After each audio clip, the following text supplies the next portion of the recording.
Байлдааны арга барил, зэвсгийн технологид хувьсгал хийж, дэлхийн түүхийг өөрчилсөн олон зуун жилийн түүхт морин цэргийн тактик, орчин үеийн дайнд ч хэрэглэгддэг гэд олон талаараа Монгол цэргийн түүх дэлхийд давтагдчихгүй. Модон шанийн үеэс халах голын дайн хүртэл бидний өвгдөөц харьцангуй хүчтэй тулгарсан олон тулаанд гайхамшигтай ялд байгуулж иржээ. 2000 жилийн түүхээс хамгийн шилдэг тооцогдох тулааныг сонгох бэр хэдиж түүхэн ач холбогдол, байлдааны арга барил болон тоон харьцаан дээр үндэслэн дараах 3 тулааныг онцолж байна. 1449 оны 7 дугаар сард Эсэн тайш, Тогтох бух хаан, Алаг Чинсэн тэргүүтээ 2 түмэн монголчууд 3 замаар Мэн улс руу давталж, улмаар 8 дугаар сард түүний өдөрцөн гол замын цэрэг Датун хот руу давшив. Мэн улсын залуу хаан Жинтун их сайд Ванжин тайгны ятгалахад орж, яаран сандран цуглуулсан хагас сая цэрэгтэй их армийг өөрийн биеэр удирдан Эсэн тайшийг тосч байлдгаар хөдөлжээ. Жинтуны их цэрэг Жуён хөтлөөр Бээжингээс гарч Мэн улсын 9 гарнизорын нэг болох Шүанхуагаар дайран Датун хотод очоод Монголын тал нутг руу аян дайн хийж Юушинаар дамжин буцах байв.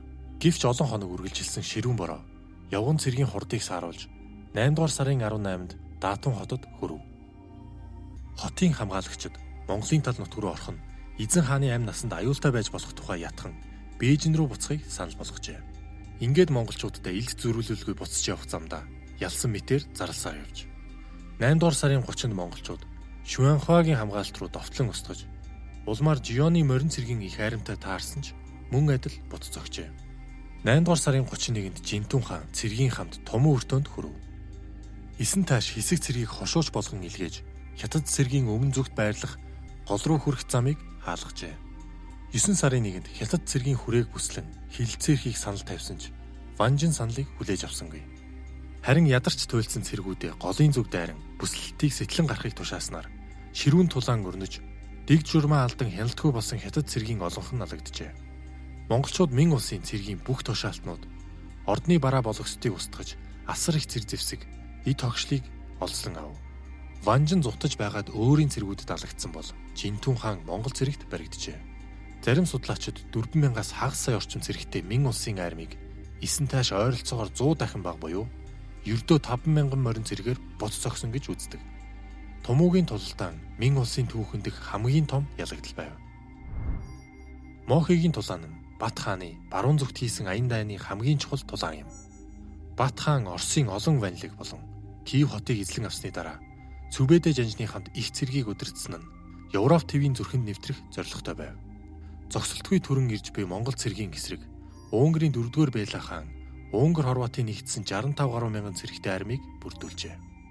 Монгол цэрэг Оросын нутгаас гарахдаа 3 хуваагдан гол хүч нь Унгарыг зорьсон бол Хадаан болон Байдар жанжны удирдсан цэрэг гол хүчний баруун жигүүрийг халахлах зорилгоор Польшид цөмрөн орж Монгол цэргийн түүхэнд тодор тэмдэглэгдэх бас нэг чухал үйл явдал болох Легницийн ойролцоо Польш Марева болон Германы цэргийн хамтарсан хүчтэй тулж бут зогчээ.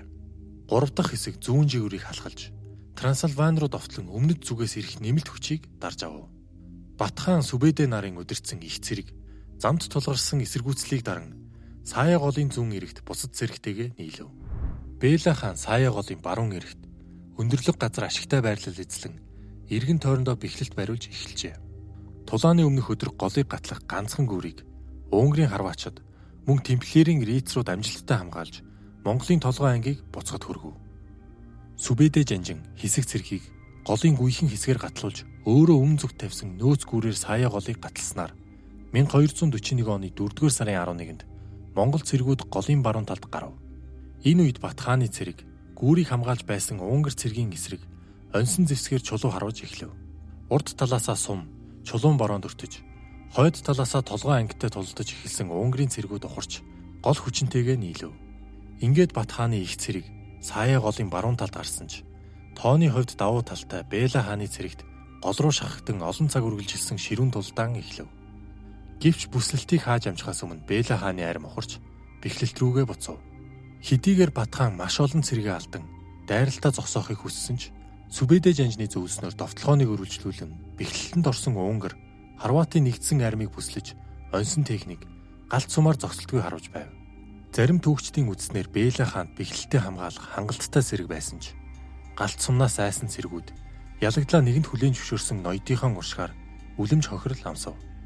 Европын зарим эрдэмтдийн судалгаагаар Сая голын тулсалтанд Унгар болон түүний холбоотнуудын 60 гаруй мянга, Монголын 30 гаруй мянган цэрэг оролцсон гэдэгч түүхчид уг тоон дээр одоо болтол санал нийлж чадаагүй байна.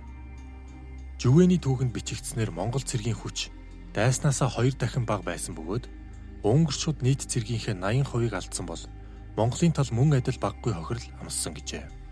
Хүнд чулуу харвагч хиймэл гүүргээд цэрэг байлдааны олон чухал арга хэрэгсэл ашигласнараа энэ тулалтан онцлогч магадгүй хамгийн чухал ач холбогдол нь монголчууд Европ төв рүү саад багтаа нэвтрэх боломж байсан юм.